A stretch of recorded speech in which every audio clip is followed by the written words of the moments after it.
Hi folks, thanks for coming back to the studio, or if it's your first visit, welcome. Talking about things to do with the Battle of Britain and things that are not always necessarily obvious, or things that have perhaps been forgotten about over the years. People like myself who've been around the interest for 50 years, probably more, saw the Battle of Britain film when I was about 7 or 8. I'm 63 now, or I will be Saturday. Happy birthday to me. But, it's easy for us to be aware of developments that have gone on in the interest over the years when people perhaps newer to the scene are not. And I think one of the most important things, if not the most important thing to keep a handle on, is the missing few. Now, I'm not going to recap the whole thing because I think we're up to about 9 videos now on this subject, and what I wanted to do was chronologically explain this problem and how things have developed with pilots that were shot down during the Battle of Britain and who crashed in Britain, in southeast England, and were not recovered at the time for whatever reason, whether it was the limitation of resources, the limitation of equipment, or whatever. But the fact remains they were posted as missing, recorded on the Runnymede Memorial to the missing, and actually remained buried at their crash sites. So from 1970s onwards, after the Battle of Britain film came out in 1969, which stimulated a whole new wave of interest in the Battle of Britain and stimulated the aviation archaeology interest. And we've explained all this, where in those days, a lot of the records were not available and people drove to villages in Kent, Sussex, Essex, wherever, and asked elderly residents if they were aware of any crash sites. So when they started looking at these crash sites, very often the enthusiasts were unaware whether it was British, German, a bomber, a fighter, the aircraft of a missing pilot, or whatever it was. And the only way to ascertain that was to recover it. So we've covered all of those things and how this developed into a bit more of a skirmish, really, between the Ministry of Defence and the enthusiasts concerned, and how the law changed to regulate all this. Now, in the last video, what I've done is I don't want to talk about each of these recoveries in finite detail. It's really a matter of an overview. And I've used a book that I wrote, and it's not sales pitch because this sold out years ago. It was published in 1998. And it remains an important chronology and document of the recoveries and the developing situation, which is what these videos are about. YouTube's brilliant, isn't it? It's another means of us communicating with each other, starting a dialogue. Any comments, leave them below, good or bad. Let's start, join the conversation. It's a great tool. So this is another way of projecting this book and the content of it and keeping this story alive. And I was very pleased that after the last video, and I talked about some of the recoveries that had occurred post Protection of Military Remains Act 1986, including the recovery of Sergeant Ernest Scott, Treble 2 Squadron, which I think from memory was in 1990 at the behest of the then Prince of Wales, now of course King Charles III. And I was contacted by Malcolm Pettit, who I've never met personally, but I'm doubtless will in the future. But Malcolm is a name that I well knew as one of the pioneering aviation archaeologists in the Tunbridge area of Kent. And Malcolm pointed out that actually the Scott recovery was largely down to him, and in particular the tenacity of Alan Brown, a fellow enthusiast who had traced the family and led the charge, really, to put pressure on the authorities via the family and Prince Charles, as he was then, to get the job done and get Scott recovered, which is a great thing. So thanks to Malcolm for clarifying that and the extra information. And let's now crack on. And what I want to look at today is Dennis Noble, Sergeant Dennis Noble of 43 Squadron, a Hurricane pilot based at Tangmere, who was recovered on a dig in Hove, 8th, 9th of November 1996. Now, the thing about Noble, and this is not unique in this saga, the remains of Dennis Noble, who'd been shot down in a fight with Messerschmitt 109s on the 30th of August 1940, and his Hurricane P3179 had crashed at the junction of Portland and Woodhouse Roads in Hove, and to all intents and purposes his remains were recovered and buried at the time at Retford, his family home, which from memory I think is near Nottingham, isn't it, Retford?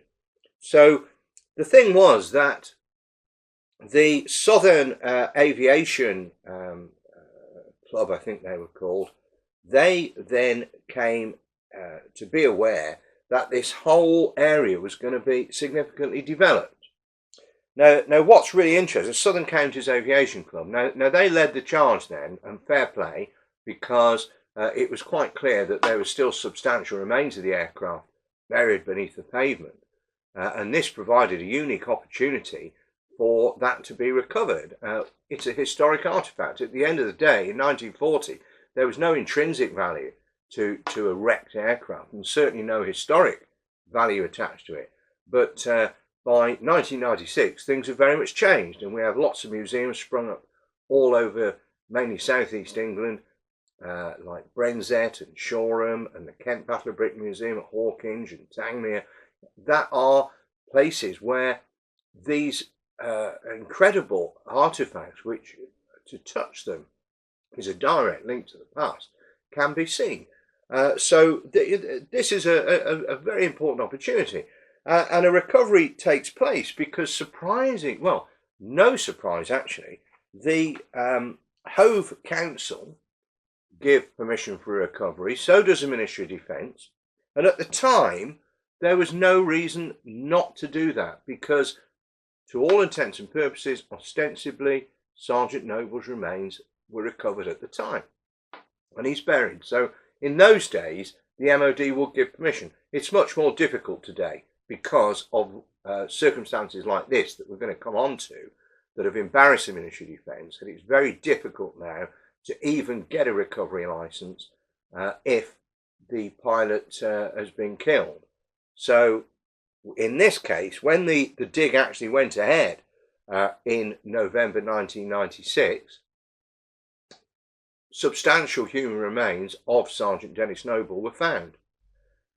So the dig was obviously shut down, the police were brought in, and so on and so forth, and a hoo-ha then prevailed. But at the end of the day, it's not the enthusiast's fault, is it? The remains have been recovered, the pilots apparently got a grave and buried, and that's just the way it was. And it's easy to understand how that circumstance could arise. As a long retired police officer, in my younger days, I saw some very grim and horrendous things that I'd rather not think about in the middle of the night, but I still do, including people who've been hit by trains and so on. And I know what a gory job it is trying to pick up the aftermath of that. So it's easy to understand, especially when the aircraft has crashed deep underground. So what happened on this occasion was, instead of like certain other pilots that we've talked about in other videos who similar things have happened and they've ended up with 2 or 3 graves, in this case those remains of Sergeant Noble were actually reunited, if you like, with the original remains recovered in 1940 at the grave at Retford. So that was a good outcome. And well done to Southern Counties and all the other stakeholders who contributed to that recovery and making sure that Dennis Noble had an appropriate burial. So that was 1996. Now, the question to ask is, how many more are out there? How many more? Well, there are several, in fact. And I'm particularly thinking about Arthur Clarke, Pilot Officer Arthur Clarke, 504 Squadron, who was another Hurricane pilot, shot down, I think it was the 11th of September 1940, when a big battle over Romney Marsh, and he crashed, and it is known that his remains remain with the wreckage of his aircraft in the field on the marsh, and various excavations had taken place before the Ministry of Remains Act, when a handkerchief was found with his initials on and various other things that make me wonder, well, if you found those things, which are very close to the pilot's body, how come there were no human remains reported? But it was a different time then. We won't go into that. But the pilot's sister didn't want him recovered. She felt that he'd been there long enough and didn't want the remains disturbed.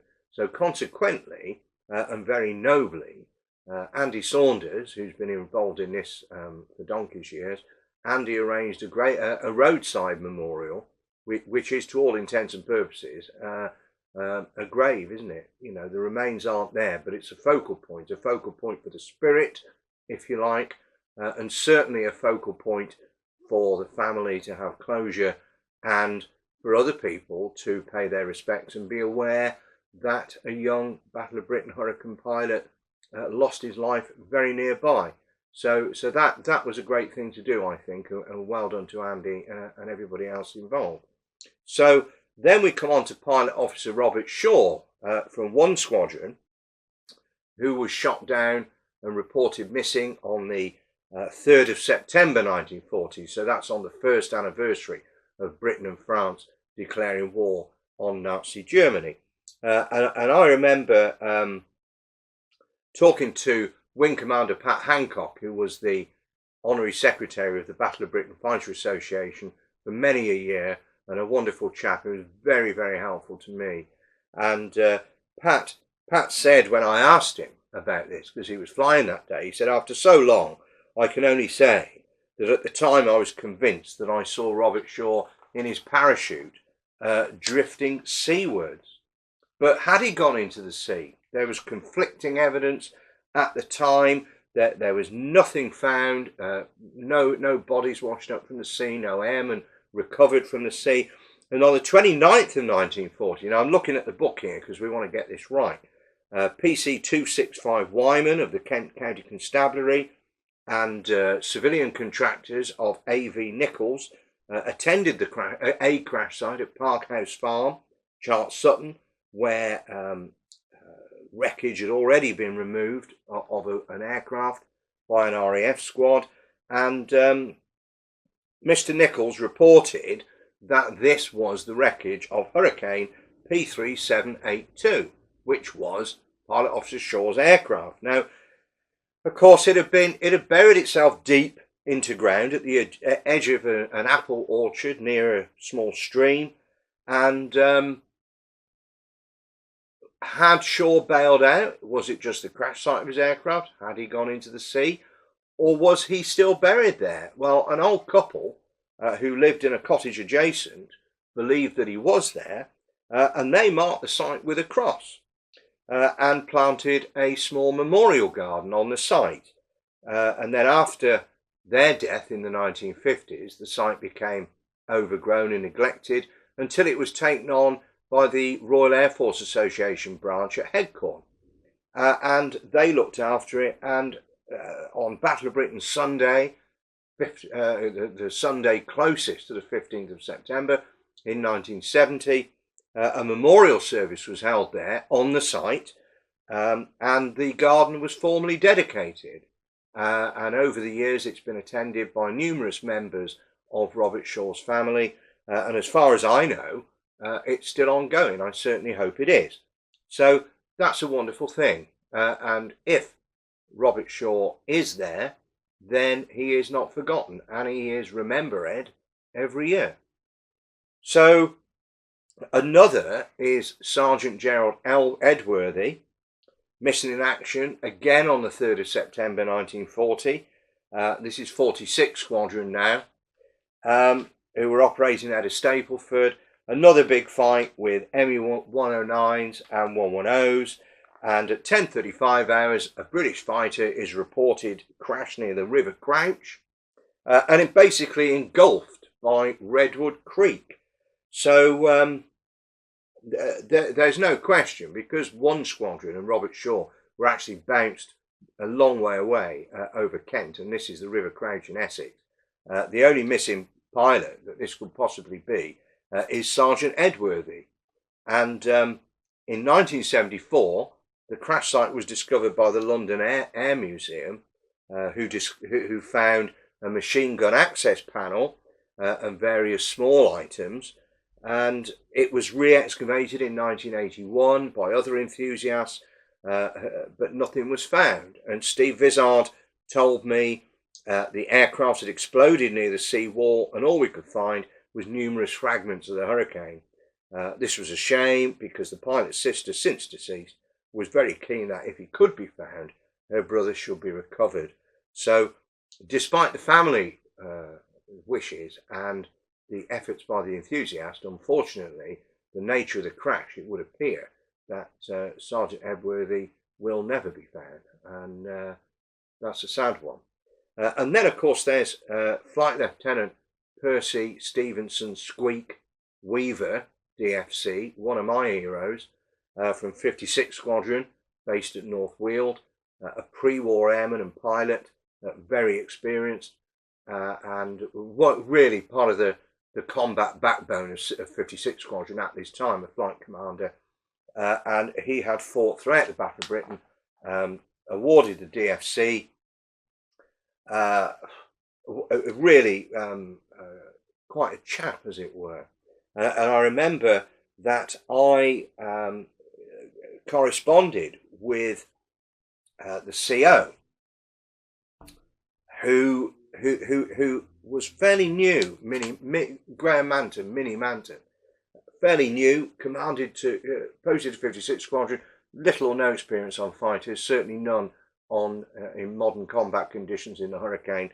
So he says, you know, that he was quite happy to take a step back and let his flight commanders, who had the experience, lead the squadron while he got his eye in, as it were.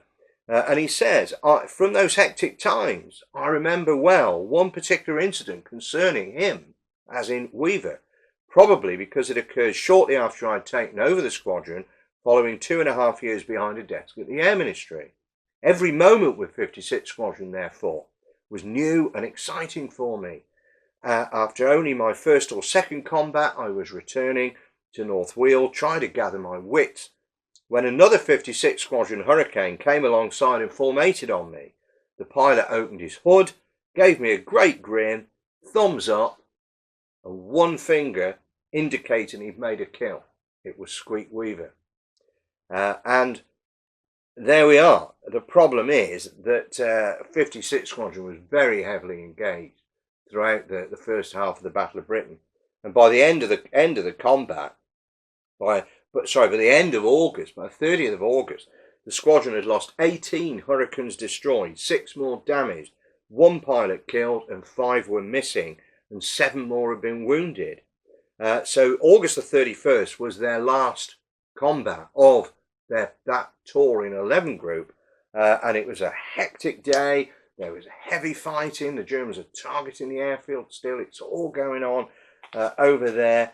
And Squeak Weaver, sadly, is missing.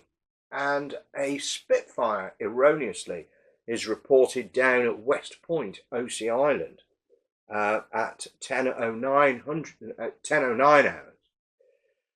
Pilot believed drowned, it says, at 8:45 hours.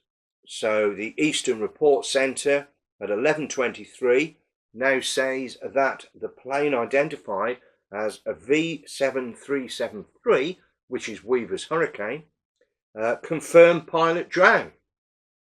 Situation report 16:55, one British plane marked V7373 crashed at OC Island, River Blackwater, pilot drowned.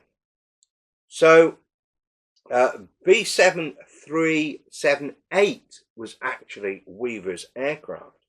So it would appear that a clerical error had occurred by recording it as V7373. Now, these clerical errors were not uncommon, given how busy people were at the time. However, it's a problem, isn't it? Because all these years later, those mistakes have caused all kinds of issues for people.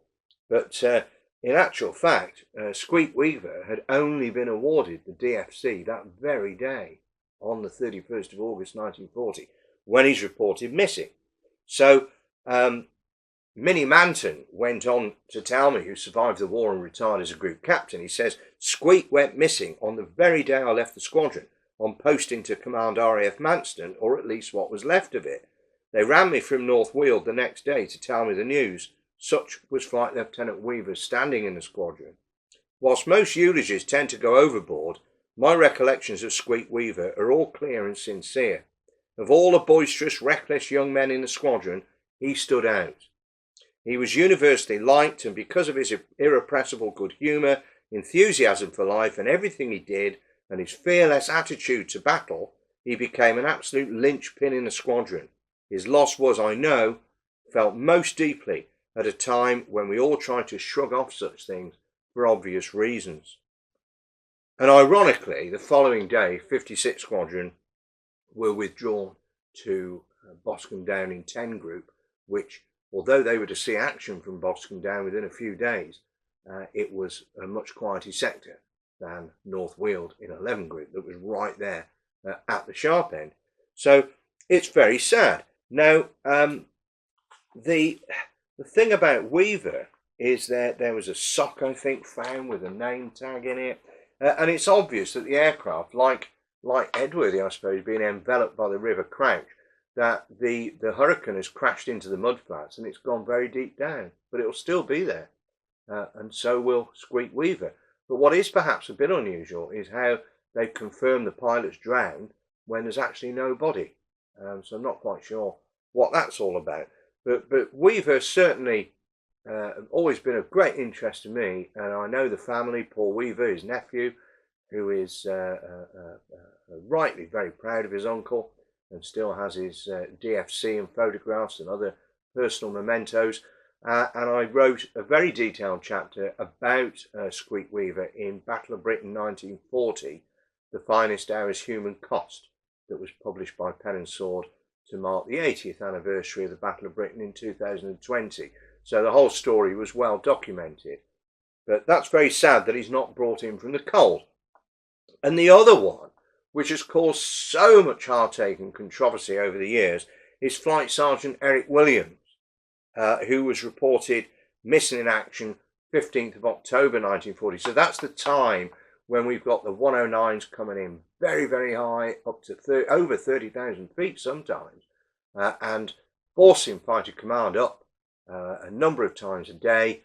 Very exhausting, very physically demanding. It's flying at high altitude in unpressurized cockpits. And 46 Squadron, this is the same squadron as Edworthy, flying the Hurricane, which wasn't as well suited to the high altitude combats as was the Spitfire. And there's a big fight with JG-26 over the Essex coast, and poor Sergeant Williams is missing.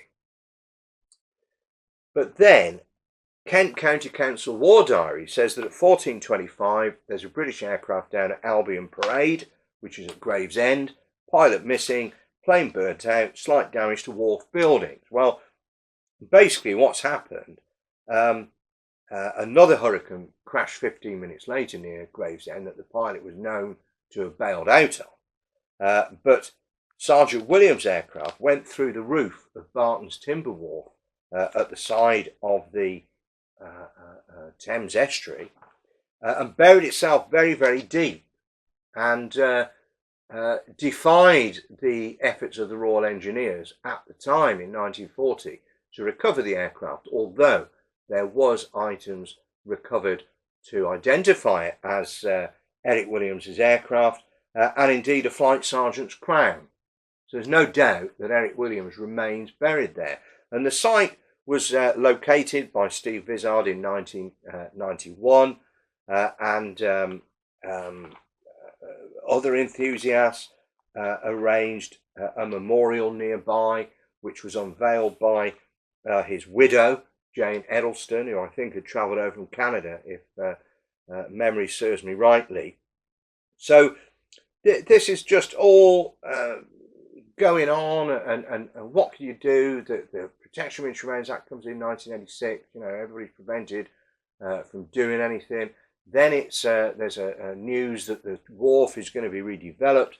So back in 97, I liaised with the Ministry of Defence, had lots of meetings with the Ministry of Defence about the possibility of an official recovery, an excavation of the site, and basically the upshot of that was I was told that the Royal, I think it was a Royal Engineers site and an RAF team had gone out there and decided that a recovery was just completely impossible. And there the matter lay until going further on. The site, there's all this going on about the site being redeveloped. It's been going on for ages, and it still hasn't actually. And cutting a very long story short, there was a license issued, and investigations went ahead. That was the return form following an attempted recovery. This is sent to me from the Ministry of Defence, so I've got all the facts in front of me. That there was nothing found. Then another license was issued, another excavation, nothing found, another license issued to a serving RAF officer who was the commandant of the Defence Fire Training and Development Centre at RAF Manston. So this led to another similarly unsuccessful attempt, which was conducted apparently with the support of the Royal Engineers, Joint Aircraft Recovery and Transport Squadron, with the Defence Science and Technology Laboratory providing search equipment. So today, no matter how deep that aircraft is, we have the equipment to search for and recover it. However, it was again a nil return. So it's a tricky one, because I've not spoken to the RAF officer who led this, but I have spoken to some of the enthusiasts who've worked on this project for years, and their view is that the RAF team dug in the wrong place and refused to liaise with them, and they would have been very happy to share their information with the official authorities who were undertaking this excavation. So this kind of shows you, I think, the antipathy that has existed between the Ministry of Defence and between the enthusiasts passionately dedicated to recovering the missing, to provide their families closure and a decent burial. So it's a bit of a mess, isn't it, I think? And I don't know, you know, it seems very sad to me that we know where Eric Williams is, and surely to God these days we can all work together and liaise together to get the job done. And I think that's the least that we owe the likes of Eric Williams, who gave their lives all those years ago, nearly 85 years ago. So that's where we are at the end of this video, and I think that what we're going to do is I'll do a little video, just a few minutes of a recap, and then the next video, I'm very pleased to say I have retired Group Captain Clive Montelier, who's head of the Joint Casualty section, who deals with all of this now, the licensing and so on and so forth, and deals with casualties at RAF Innsworth. And Clive has very graciously agreed, and the MOD have also agreed and given permission for him to come in the studio and give us the MOD's take on all this, because I think that's important. Not a witch hunt. I just want to hear, you know, what the score is from the horse's mouth. And then similarly, Steve Vizard has agreed to come into the studio, and I'm knowing Steve as I do, and how passionate he is about it, and all of the what's gone on over the years, I'm sure that'll be probably about bipolar view. I think it's important to have both on screen and both documented. So there we are. That is the upshot of the missing few and where we are with it all today in a nutshell. And there's a lot more that could be said about all of these recoveries, but as I explained to start with, I just want to give you a flavour of it, an overview, and not go into the ins and outs of the gnats over each one, because I think that's not the objective of this series. So there we are. Try and stick with it. I think the next two, when we get Clive and we get Steve in, I think that's when this gets really interesting then, and we bring it all up to date. So thanks for watching, listening, whatever, and I'll see you next time.